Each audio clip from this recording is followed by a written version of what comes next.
giunit na ako ang susi karon, pandaron na to ang truck para makita ninyo sa ka-goods ang inandaran niya, makina niya.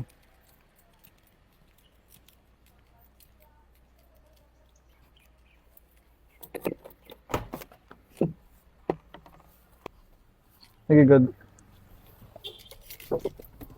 Yeah. Odo guys, nasa 18,000 pa lang, 18,803.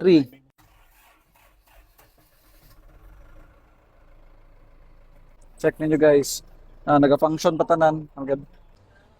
Ako na lang mag-drive guys kay walay driver, so ang pick up na ako nasa likod. Kaya di man kabalo mo drive si Roy Roy o truck, ako na lang ani.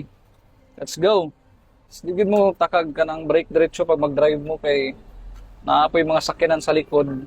Kasi to motor.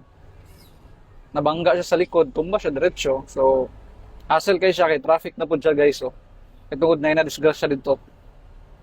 So safety driving always. So naga-drive mo mga di mo sulod. Naga-drive mo og pick up, mga SUV, kotse, traffic kayo. Unsa na lang yung truck na perting dakuha, ani ka traffic oh, tanawan ninyo. Kaya matina. Ata sa may atbang sa MTS. Digiday lalim may mong truck driver guys. So karon pa ako kaget sa mga truck driver gyud na lisod gid kayo.